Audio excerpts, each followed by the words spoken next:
Good morning, I'm Craig Negrelli. It's Thursday, April 24th, 2025, and these are your Unbiased Updates. Russia unleashes deadly attacks on Ukraine as President Trump takes to his Truth Social to proclaim he's trying to get both countries out of this total mess. The key point of contention now between Trump and Ukrainian leader Zelensky. And so many mourners. The procession at St. Peter's Basilica to see the Pope lying in state, and what Vatican officials did to make sure everybody who is attending has a chance to pay their respects. From the Straight Arrow News Studio, bringing the stories that matter to you from across the United States and around the world, these are today's Unbiased Updates. New this morning, Russia launched one of its most devastating bombardments overnight on Ukraine's major cities since the war began more than 3 years ago. The move coming just hours after peace negotiations between the two countries appeared to stall, with President Trump accusing Ukrainian President Volodymyr Zelensky of drawing out the, quote, killing field by refusing to acknowledge that Russia now controls Crimea. President Trump saying there's nothing to talk about here. Nobody is asking Zelensky to recognize Crimea as Russian territory. I think we have a deal with Russia. We have to get a deal with Zelensky, and I hope that Zelensky, I thought it might be easier to deal with Zelensky. So far it's been harder, but that's okay. Zelensky has said multiple times that recognizing the occupied territory, Crimea, as Russian is a non-starter for his country. This morning, the Ukrainian leader announced he's cutting short his trip to South Africa, where he hoped to drum up support for the efforts to end the war because of the deadly Russian strikes against various cities, including the capital, Kyiv. At least 9 people are confirmed dead there and dozens more injured as rescue operations are still ongoing to try to find bodies under the rubble. The Kyiv City Military Administration said on its Telegram channel that Russia struck with at least 45 drones, as well as ballistic missiles. Ukrainian officials say Russia also targeted several areas outside Kyiv, including Kharkiv, Sumy, and Zaporizhia. 12 U.S. states are now suing the Trump administration, challenging the legality of the president's global tariffs. They argue his agenda unlawfully undermines Congress's constitutional authority to regulate foreign commerce. The legal challenge, led by Arizona and Oregon, seeks to halt the enforcement of the tariffs, which President Trump invoked under the International Emergency Economic Powers Act. That law grants presidents the power to oversee trade if the United States is in a state of emergency. The states listed in the lawsuit say Congress never intended the law to be used for tariffs, and President Trump does not have the power to impose them. This comes as the president talked about making individual trade deals with countries and what will happen if there is a deadlock. And in the end, I think what's going to happen is we're going to have great deals. And by the way, if we don't have a deal with a company or a country, we're going to set the tariff. We just set the tariff. It's something that we think that will happen, I'd say, over the next couple of weeks. Wouldn't you say? I think so. Over the next 2-3 weeks. On April 9th, the president paused his so-called reciprocal tariffs, which levied a baseline 10% import tax against more than 180 countries worldwide, though some face tariffs much higher than that. That reprieve is supposed to last 90 days, giving other countries time to negotiate with the Trump administration. So far, White House officials say 90 countries have contacted the Trump administration to try to negotiate a deal.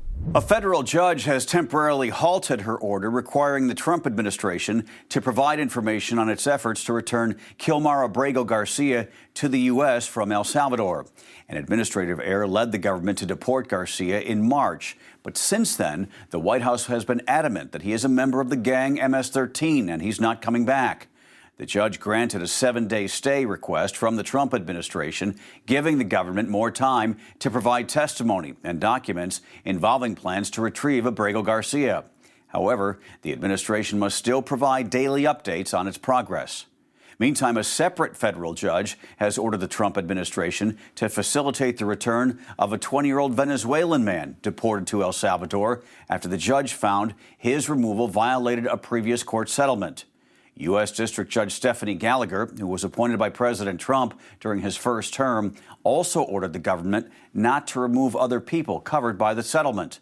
The class action case from 2019 was filed on behalf of individuals who entered the United States as unaccompanied minors and later sought asylum.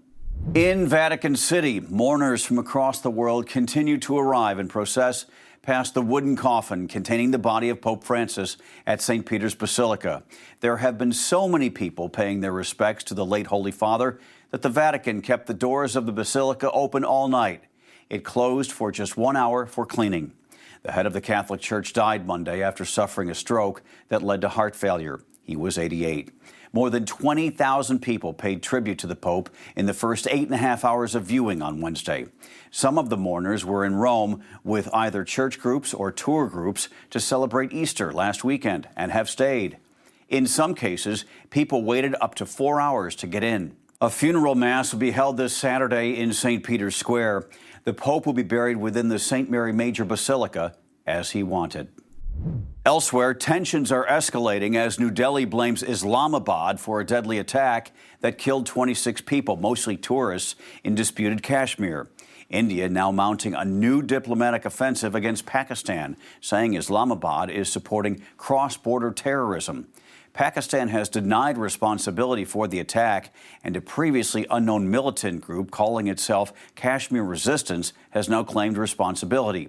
Wednesday night, India said a number of Pakistani diplomats were asked to leave New Delhi, and Indian diplomats were recalled from Pakistan. India is also closing the only functional land border crossing between the countries and suspending a water-sharing treaty which has survived 2 wars and a major border skirmish between the countries since it was put in place in 1960. On Thursday, India Prime Minister Narendra Modi called for an all-party meeting with other leaders to brief them on the government's response to the attack. Meanwhile, Islamabad said it would respond to India's actions and convene its National Security Committee, which is composed of senior civil and military officials. Finally this morning, another sign of the booming growth of women's sports. The Professional Women's Hockey League introducing its newest franchise. Straight Arrow News sports reporter Chris Francis has details on the new team and what this means for the bigger picture of women's sports as a whole. And today, we are so excited because right here in Vancouver, we got a team! That's 9-year-old hockey player Sydney Milden getting the announcement started in style with her youth team. The PWHL, which is wrapping up its second season, has teams in Montreal, Toronto, Ottawa, New York, Minnesota, and Boston. The league's 7th team doesn't have a name yet, but VP of Hockey Operations Jana Hefford, who won a gold medal at the 2010 Winter Olympics in Vancouver, says it's about growing the game. With this team comes more opportunity for the best women's hockey players in the world to continue competing in one league. The talent pool has never been deeper, and with a strong 2025 draft class ahead, we're pleased that even more women are going to be able to play at the professional level. Reports have expansion candidate Seattle joining Vancouver starting this fall, the league's 3rd season. Both cities were attendance leaders during the PWHL's takeover tour of venues across the country, proof that fans have an appetite for more women's events. This is an exciting moment. It marks the start of something bigger than just hockey. It's about creating a new chapter in professional women's sports, not just hockey specific. It's inspiring the next generation to continue playing, to drive for something. The PWHL is following a growing trend. The WNBA's Golden State Valkyries will begin their first season in May, and the league will expand with 2 more teams, Toronto and Portland, in 2026. Why? The numbers speak for themselves. In 2024, the WNBA delivered its most watched regular season in 24 years, with more than 54 million unique viewers, and had its highest total attendance in 22 years, over 2.3 million fans, up 48% from 2023. The NWSL also has very ambitious plans for expansion, according to Commissioner Jessica Berman. There are currently 16 teams, with Boston and Denver starting play in 2026, and the plan is to become a 30-team league in the future. Credit stars like Megan Rapinoe, Caitlin Clark, and those Olympic hockey gold medalists for raising the bar to a level that attracts more television money and exposure to the sports they play. That is attractive to investors, which in turn provides more opportunities to the next generation of young girls who want to be professional athletes. For Straight Arrow News, I'm Chris Francis. You know, here in Omaha, we have like 6 hockey rinks within 15 minutes of each other, and there are more and more women's leagues forming. It's really great to see. Pretty cool. Those are your unbiased updates for this Thursday. We'll see you back here tomorrow. For all of us here at Straight Arrow News, I'm Craig DeGrelli. Have a great day.